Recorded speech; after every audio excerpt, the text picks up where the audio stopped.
প্রিয় দর্শক, আমি চলেছি একটি গ্রামীণ এলাকা দিয়ে। যদিও আমি কোনো গ্রামের ভেতরে ঢুকিনি, একটি রাস্তা দিয়ে সোজা চলে যাচ্ছি, কিন্তু এলাকাটি একটি গ্রামীণ এলাকা, ভারতীয় গ্রামীণ এলাকা। দুপাশে চারিদিকে মাঠে শুধু সবুজ ফসল, অফুরন্ত সজীব গাছপালা, যেন সুজলা সুফলা শস্য শ্যামলা। দেখতে খুবই ভালো লাগছে, চোখ জুড়িয়ে যাচ্ছে। কিন্তু ভাবছি এর পেছনেই রয়েছে আরেকটি বাস্তবতা, যা আমরা খালি চোখে দেখতে পাই না।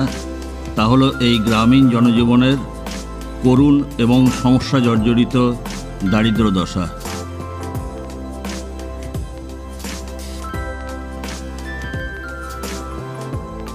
গ্রামীণ জনজীবন নিয়ে যদি বলতেই হয়, তাহলে বলতে হয় জাতির জনক মহাত্মা গান্ধী বলেছিলেন, ভারত তার গ্রামে বাস করে। আসলে গ্রামগুলি ভারতের গ্রামীণ জীবনরেখা, কিন্তু দারিদ্র গ্রামীণ লোকের জীবনকে জর্জরিত করেছে।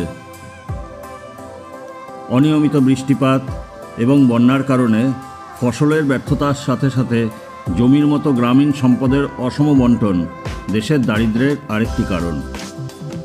দুর্দশাগ্রস্ত অভিবাসনের সাথে দক্ষতা ও শিক্ষার অভাব দারিদ্র্যের অন্যান্য কারণ। সামগ্রিক মানব উন্নয়নে দারিদ্র্যের প্রভাব রয়েছে। দরিদ্ররা মানুষের মৌলিক চাহিদা, পুষ্টি, স্যানিটেশন, স্বাস্থ্য থেকে বঞ্চিত। এই ধরনের পরিস্থিতি দেশের সামগ্রিক অর্থনীতিতে নেতিবাচক প্রভাব ফেলে। এছাড়াও একটি প্রধান জনসংখ্যা তার সর্বোত্তম সম্ভাবনার ব্যবহার হতে পারে না। গ্রামগুলি অনাদিকাল থেকে ভারতীয় সভ্যতার স্নায়ুকেন্দ্র। ভারতের মোট জনসংখ্যার প্রায় 67% গ্রামীণ এলাকায় বাস করে। গ্রামগুলির আর্থসামাজিক কাঠামো মূলত কৃষি, হস্তশিল্প এবং অন্যান্য কৃষি সম্পর্কিত কার্যকলাপের উপর নির্ভর করে। কৃষি শুধু গ্রামের মানুষের জীবিকার উৎস নয়, এটি জীবনযাপনের একটি উপায়ও বটে। সংস্কৃতি ও ঐতিহ্য কৃষি থেকে বেড়ে উঠেছে। যোগাযোগের আধুনিক মাধ্যম, গ্রামীণ অভিবাসন, শিক্ষা গ্রামের সামাজিক কাঠামোতে গতিশীল পরিবর্তন এনেছে।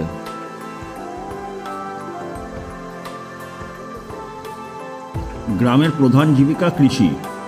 প্রকৃতির সাথে তাদের ঘনিষ্ঠ সম্পর্ক রয়েছে। গ্রামীণ জীবনের সামাজিক নীতি নির্ভর করে আত্মীয়তা ও বন্ধুত্বের ঘনিষ্ঠের সম্পর্কের উপর। তারা প্রথা, ঐতিহ্য, ঐক্যমত্য এবং অনানুষ্ঠানিকতার উপর জোর দেয়। জাতীয় শ্রেণী কাঠামো সামাজিক কাঠামোতে বিশেষ স্থান করে নেয়। আরেকটি ব্যাপার, পরিবার গ্রামীণ জীবনের অপরিহার্য অংশ। পারিবারিক বন্ধন গ্রামের জীবনের বিভিন্ন ক্ষেত্রে গুরুত্বপূর্ণ ভূমিকা পালন করে। যৌথ পরিবার কাঠামো গ্রামে প্রাধান্য পায়। গ্রামীণ পরিবার অনেক বেশি সমজাতীয়, জৈবভাবে পরস্পর সংযুক্ত। পরিবারের সদস্যদের মধ্যে বন্ধন শক্তিশালী এবং তাদের শহুরে অংশীদারদের তুলনায় দীর্ঘস্থায়ী হয়।